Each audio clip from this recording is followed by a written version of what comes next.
ဒါက brother တို့အားလုံးသိကြတဲ့ blended Songbird Hard Whisky ပဲ brother တို့အားလုံးပဲမင်္ဂလာပါဒီနေ့မှာတော့ထိုင်းကနာမည်ကြီး whisky တစ်လုံးဖြစ်တဲ့ blended Songbird Hard Whisky ကိုမိတ်ဆက်ပေးမယ်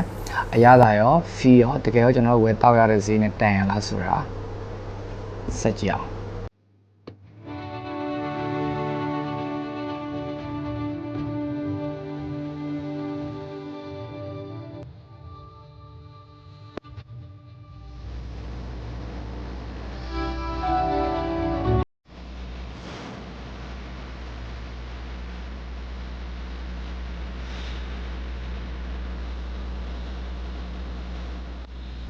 ဒါကတော့ blended Songbird Hard Whisky ပဲဖြစ်တယ် blended Songbird Hard Whisky ကိုထိုင်းနိုင်ငံမှာ2006ခုနှစ်ကစတင်ထုတ်လုပ်ခဲ့တယ် Scotland Whisky နဲ့ Thai Whisky ကိုရောစပ်ထားတဲ့ Whisky တစ်မျိုးဖြစ်တယ်ပေါ့နော်ဈေးနှုန်းကထိုင်းဘတ်ငွေ290လောက်ရှိပြီးမြန်မာငွေဆိုရင်3000ကျွဲပတ်ဝန်းကျင်လောက်တော့ရှိမယ်ထိုင်းနိုင်ငံရဲ့ဈေးနှုန်းသက်သာတဲ့ Whisky တစ်မျိုးဖြစ်ပြီးတော့နာမည်ကြီးကျွန်တော်တို့ Samsung ကုမ္ပဏီကနေပဲထုတ်လုပ်ထားတယ်ဒီနောက် Songbird Hard ဆိုတဲ့နံပါတ်လေးကထိုင်းလူမျိုးတွေရဲ့အောင်မြင်မှုဆိုတဲ့အမှတ်စိတ်တင်ရတစ်ခုပေါ့ blended Songbird Hard Whisky ကိုထိုင်းလူမျိုးတွေအကြိုက်ကျွန်တော်တို့မြန်မာလူငယ်လူရွယ်တွေအကြိုက်လူကြိုက်များတဲ့ Whisky တစ်မျိုးဖြစ်တဲ့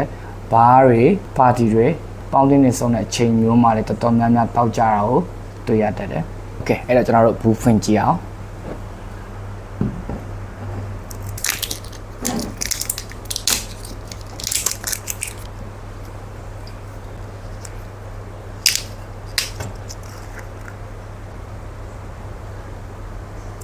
အဲ့တော့ကျွန်တော်ခေါ်ရထည့်ကြည့်အောင်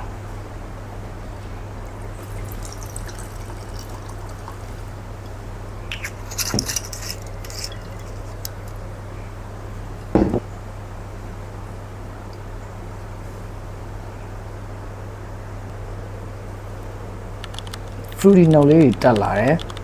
အနည်းငယ်အကောင် brown smell လေးရတယ်ပေါ့နော်အဲ့တော့ကျွန်တော်တို့ sip လေးနည်းနည်းကြောက်တောက်ကြည့်အောင်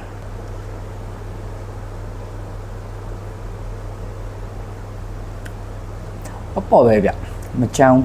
အချိုနဲ့အကောင် sharpness လေးနည်းနည်းပါတယ် blended Songbird Hard grain separate နဲ့ neutral separate တွေကိုရောစပ်ထားတာမို့လို့ Scotch whisky တွေလိုမျိုးအုံနံမများဘူးတောက်လိုက်ရလို့ဆိုရင်ပထမအရသာကအနည်းငယ် fruity ဖြစ်တယ်အလဲပဲကျွန်တော်တို့အာကောင်နဲ့ဝင်သွားတဲ့အခါမျိုးမှာအရသာပေါ့ပြီးတော့နည်းနည်းချိုသွားတယ်နောက်ဆုံးအနေနဲ့ကျွန်တော်တို့အကောင် brown smell လေးနည်းနည်းရတယ်ကိုယ်က whisky captain ကြိုက်တယ်ဆိုရင်တော့မလွဲမရှောင်တာပဲဒီလိုပေါ့တဲ့ whisky တောက်ရတာတော့ခက်လွယ်ပဲပေါ့နော်ဒါကြောင့် blended Songbird Hard Whisky ကဘယ်သူတွေအတွက်လဲ budget whisky lover တွေအရင်ပြင်းတာမကြိုက်တဲ့သူတွေပျော်ပွဲတွေမှာမိတ်ဆွေတွေနဲ့ share လုပ်ချင်တဲ့သူတွေရှင်းပြောရရင်ဗျာဘာမှ double မှာတားရင်တော့မှဈေးတက်တာတယ်တကယ်လို့ plain တောက်ရတာမကြိုက်လို့ခုတ်ဆိုတာနဲ့ရောတောက်ရင်လည်းအဆင်ပြေတယ်ဒါမှမဟုတ်ကိုကြိုက်တဲ့တက်ရတခုခု mixer နဲ့ရောတောက်ရင်လည်းအဆင်ပြေပါတယ်ကျွန်တော်အနေနဲ့ blended Songbird Hard Whisky ကိုဈေးနှုန်းနဲ့အရသာနဲ့ကြည့်မယ်ဆိုရင်9.5ခံမှန်းပေးလိုက်မယ်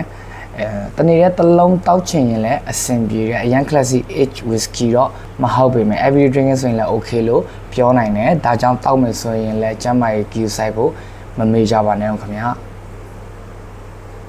cheers နောက်ထပ် reaction video တွေကြည့်ချင်တယ်ဆိုရင်ကျွန်တော်ရဲ့ channel လေးကိုလည်း subscribe လုပ်ပေးသွားကြပါဦး thanks for watching see you